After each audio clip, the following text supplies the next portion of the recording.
Pilipinas hindi talaga magpapatalo sa kahit na anumang laban tungkol sa paniniwala sa kung sino ang mga umaabuso at nang-aabuso sa ating bansa. Ito po ay matapos uminit muli ang palitan ng mga paratang sa pagitan po ng military, ng ating military at ni Secretary Gibo Teodoro at ng Chinese Embassy.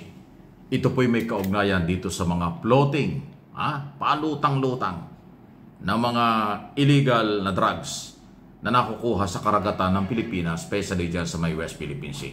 Pakinggan po ninyo itong report na ito, paliwanag ni General Trinidad at ni Secretary Teodoro sa mga pinaggagawat salita sinasabi ng Chinese Embassy nga po. Nagpatutsadahan na naman ang China at Pilipinas. Sa gitna ito ng tensyon pa rin sa West Philippine Sea at sunod-sunod na pagka-recover ng mga sabu sa karagatan ng Pilipinas na mayroon umanong mga Chinese marking at hindi malayong galing sa China. Sa nilabas na pahayag ng Chinese Embassy sa Maynila, itinatanggi ng Beijing ang sinasabi nitong malisyoso at walang basihang paratang ng ilang military personnel ng Pilipinas. Na-call out ang Navy spokesperson for the West Philippine Sea na si Rear Admiral Roy Vincent Trinidad dahil sa kanyang sinabi noong June 24. Historically, there have been instances of large hauls of illicit drugs apprehended in the maritime domain, confiscated in our seas that had markings that appear to be Chinese characters. We don't have to look far. From the side of law enforcement, they look for evidence. On the military, we look for indicators. It appears that it is not far-fetched that this could be another effort of the Chinese Communist Party to undermine the future generation of Filipinos upang sirain ang kinabukasan ng isang bansa, buhusan mo ng maraming illicit na droga, illegal na droga, para ang kabataan ay masisira ang tamang pag-iisip. Hindi malayo na gagawin sa atin o ginagawa sa atin yan. Sagot ng China, sila ang isa sa mga bansang may pangil kontra droga. Sila rin daw ang isa sa may pinakamagandang counter-narcotics track record sa buong mundo. Di rin ligtas si Defense Chief Gibo Teodoro matapos raw banggitin ng kalihim na no country in ASEAN is subjected in all fronts by China but the Philippines. Banat ng Chinese Embassy, hindi ito nakakatulong sa problema ng bansa at makakaapekto ito sa pagresolba sa sigalot sa laot. Sagot ni Secretary Gibo, pag nahuli ang China, ang sagot nila lagi ay buga. No? Buga. Yung mabuga at Ngunit, yan na lang ang ginagawa nila palagi. Ngunit itong buga na ito ng China, dahil nahuli sila, hindi galing sa bibig ito. Galing sa ibang parte ng katawan na bumubuga. Hindi sa bibig.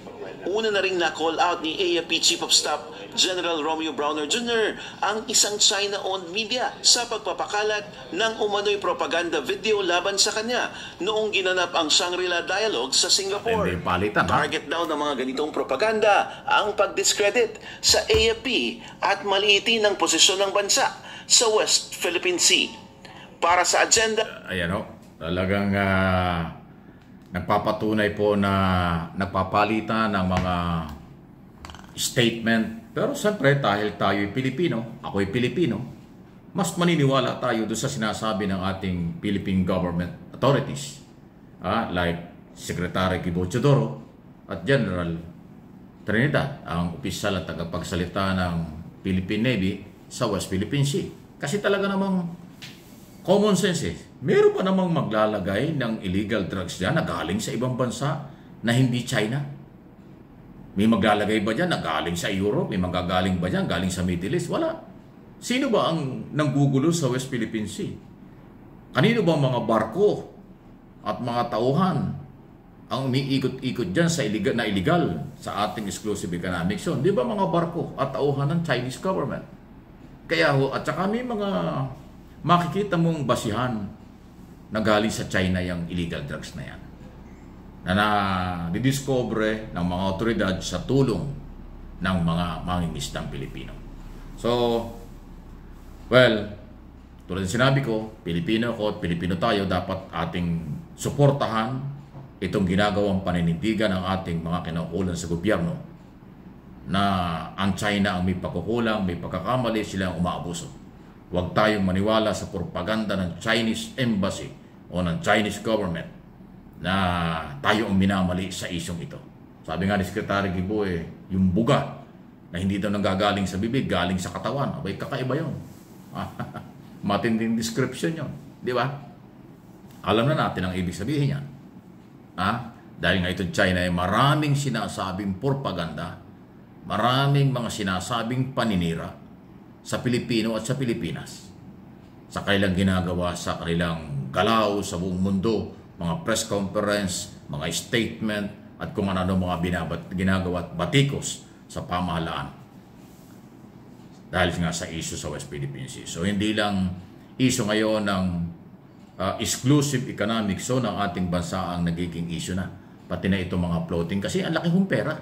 Kung di ako kakamali, nasa 12 ba or 10 billion pesos halaga ng shabu ang nakumpiska na ng mga otoridad. Kasama nga yan doon sa mga sinunog ng PDEA at naging witness pa ang ating Pangulo doon sa mga nakumpiskang illegal na drugs na yan at iba pa. Marami po. So, again, suportahan natin ang ating mga otoridad, ang ating gobyerno sa paninindigang ito. Tama yung kailang ginagawa ni si General Trinidad, Secretary Teodoro at iba pa. General Browner, Chief of Staff ng AFP, panindigan ang ating karapatan. Hindi tayo palulupig, hindi tayo liyuyuko sa mga saywar, pananakot, pambubuli at lahat ng klaseng mga ginagawa sa salita at sa gawa ng Chinese people, Chinese government, lalo tigit. Ayun po yan. Maswerte pa rin tayo mga Pilipino dahil sa ilalim po ng Marcos administration, naninindigan ang ating mga opisyal na kung ikukumpara natin, hindi naman pwedeng hindi may kukumpara doon sa nakaraang gobyerno. Wala tayong narinig na ganyan. Puro pagkakaibigan ang ginagawa nila at kaya tayo inaabuso. Tayo naman ngayon naninindigan dahil atin ang West Philippine Sea. Hindi dapat lagyan niya ng mga illegal na kung ano. Hindi dapat pakialaman ng kahit sino. Hindi lang ang China. Kahit sino na makikialam sa ating teritoryo, hindi pwede. Di ba sinabi na nga ng Pangulo? From day one, wala nung September, nung unang taon, 2022. Nagsalita siya sa before General sa United Nations, General Assembly. Ano sabi niya? Kahit 1 pulgada ng property ng Pilipinas ay kanyang ipaglalaban. At yan ay until now ay prinsipyo ng ating Pangulo na pinaninindigan ng ating military, ng ating Coast Guard at ng Defense Secretary Guo Teodoro. Di ba? Yun po yun. Dapat lang suportahan natin sila. Please like and share, subscribe, and follow dito sa ating mga channel.